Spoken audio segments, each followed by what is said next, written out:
Welcome viewers. I am Professor Ashish Agarwal and the topic of today's session is Power, Authority and Delegation. This is a part of your MBA ALS, MBA Logistic and Supply Chain Management program. And the course which I am referring is MML 001, that is Principle of Engineering Management and Economics.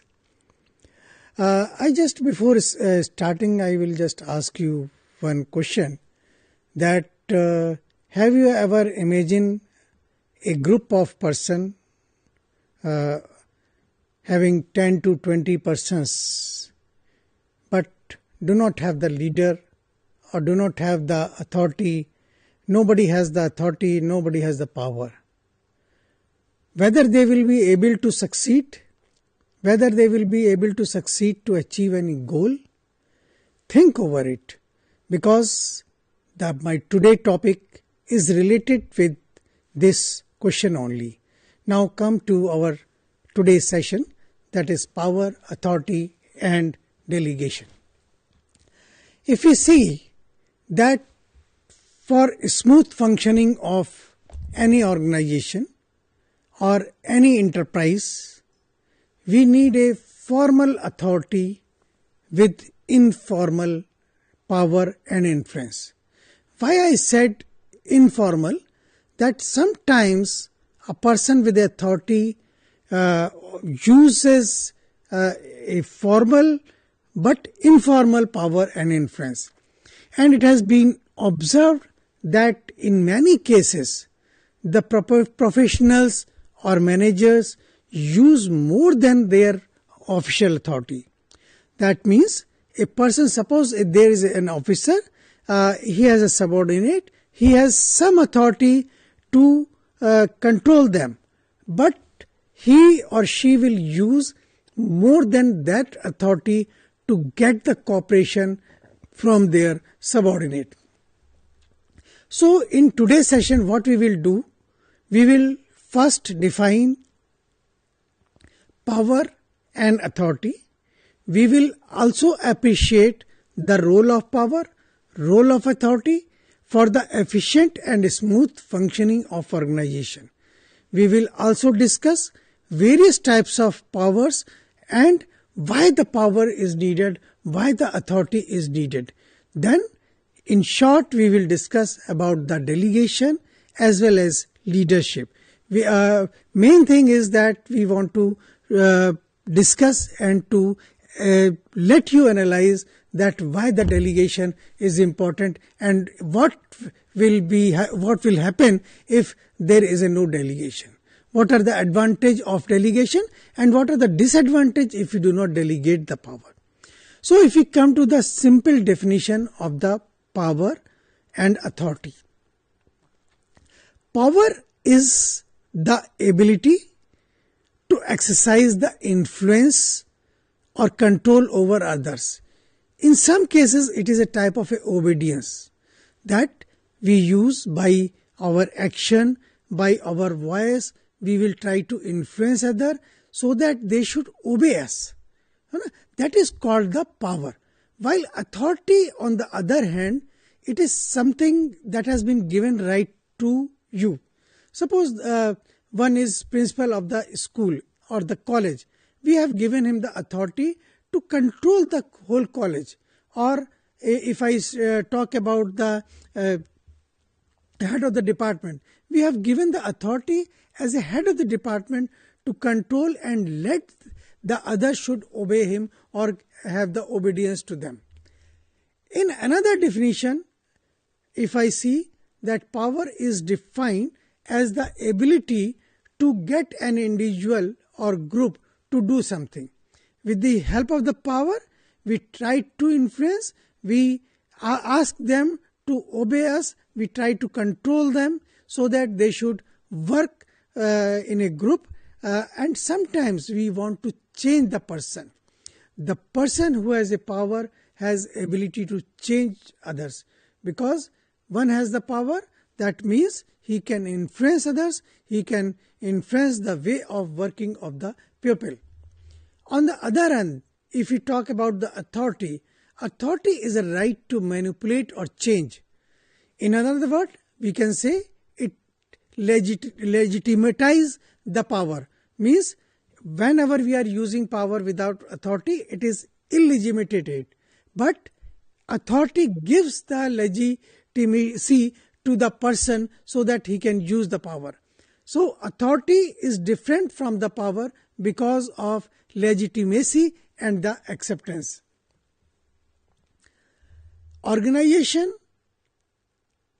uses teams cannot function smoothly without power and the authority. This I have told you in the starting of my session, that any group of person without an authority and power cannot work. These two elements, power and authority, ensure that work is coordinated, decisions are taken, and the people follow the rule. Now we will come to the different types of power. Because we are using the power, so one has to understand what are the different way of influencing. I cannot say that it is a type of power, but it is the way of influencing, it is the way of using the power. The first one is in the first slide. I will try to read all the 5 and then we will explain one by one. Reward power, coercive power, legitimate power, expert power, and the referent power. Now, you must have experience in your daily life that once you work, you have certain things in your mind. If I complete and my supervisor or the you can say the person under whom you are working, if influenced, he or she may reward you. So this type of power is called as the reward power. It refers to the ability and the resources to reward others for doing the desired job or the actions. Suppose he completes the annual report, he may be rewarded as a recognition. Recognition is a type of reward. And sometimes if he complete the whole task, we may give them promotion or some type of a favorable assignment. Then coercive power. Coercive power is a type of a punishment power, that if the worker is not doing any work, he or she may be punished. Punishment may be the transfer from one place to another place, or stoppage of increment, any type of unforeseen type of a outcome that may occurs under this power. Third one is your legitimate power. This power is a type of a power that is a legalized power that comes due to the hierarchical nature of the position of the manager. Manager, since he is a boss, he has some subordinate, and by the virtue of the authority he has been given this power that is called legitimate power. It comes from the formal position as a role, just like president, CEO, judge, police officer, parents, teacher. They are called the legitimate power, where they have the power as a virtue of their position.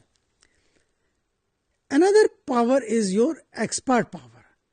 Expert power is just, if I give you example, a person, a senior engineer, is know how to rectify the error in the machine. Okay, how to make the maintenance. So their subordinate will respect them because he has a experience as well as knowledge as well as a skill. So he has been or she has been respected because of their expertise in this field. So he can put pressure on the subordinate because he has a knowledge, he has a power of that particular area. This type of power is called the expert power.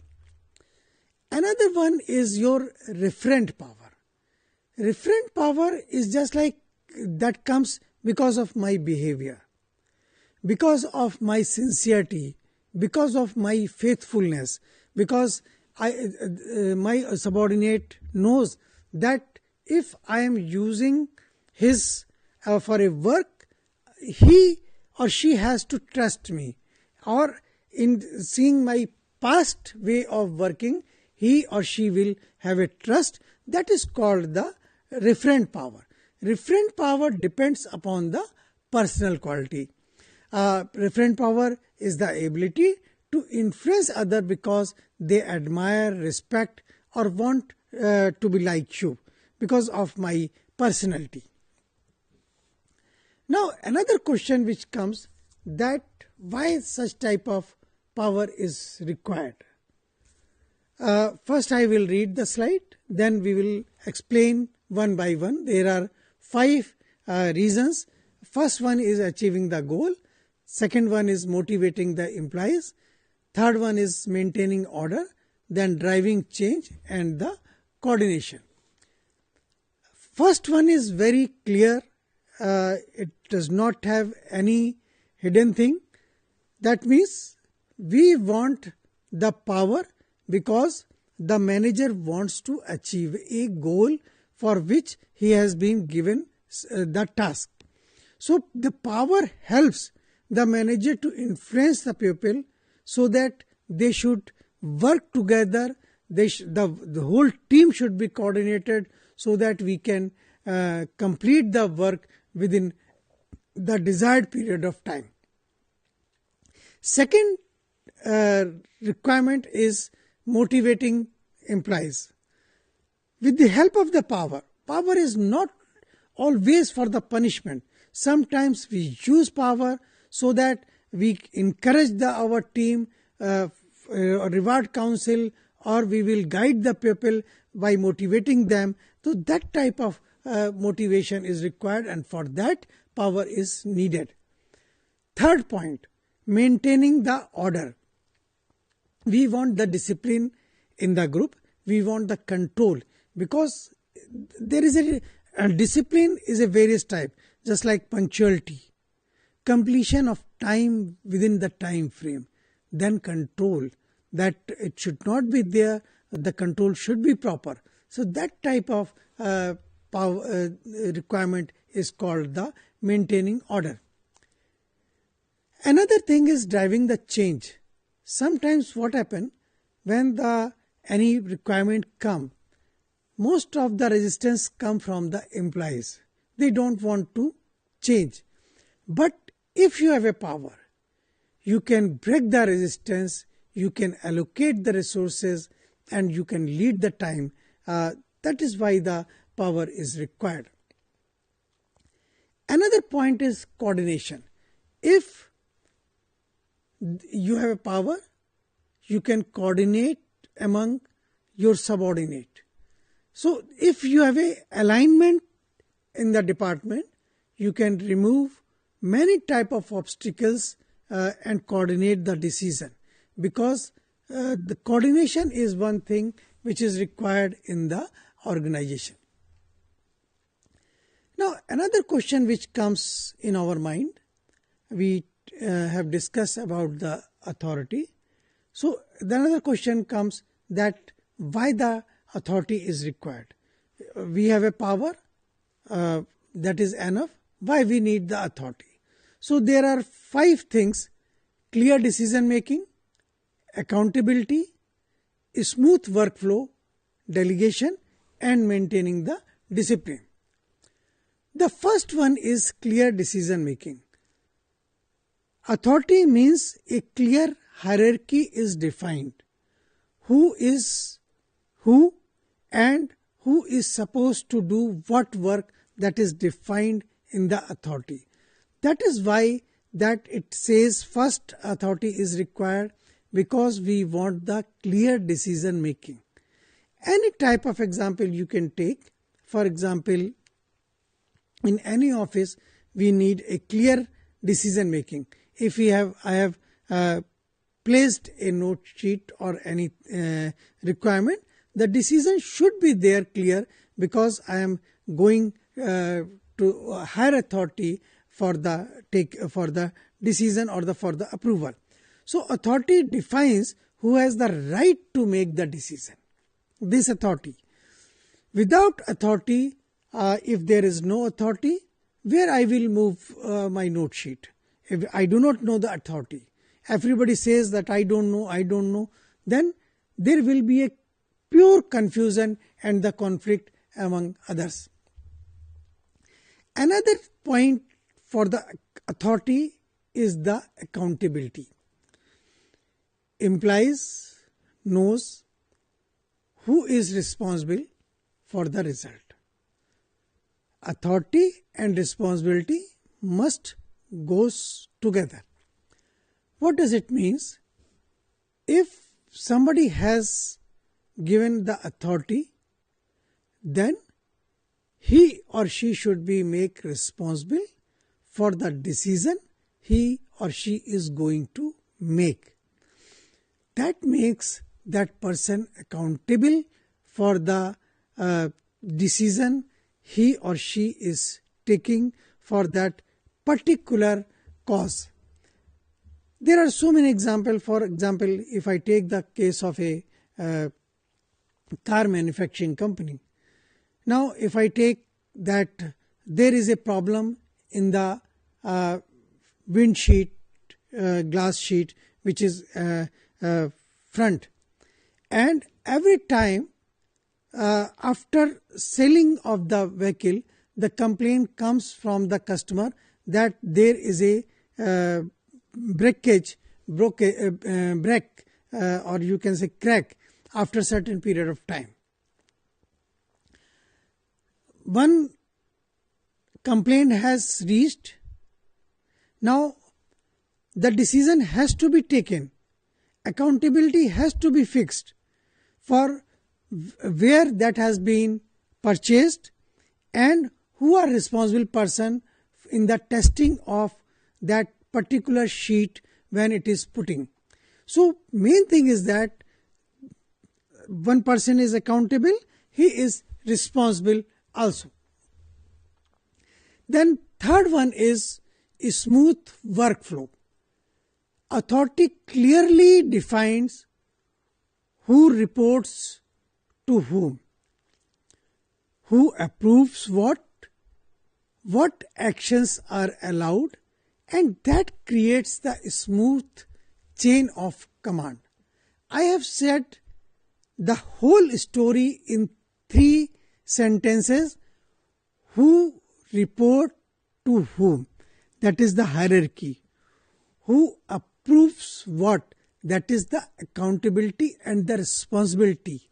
Then what actions are allowed, again the authority is coming, that after approval what action I will take.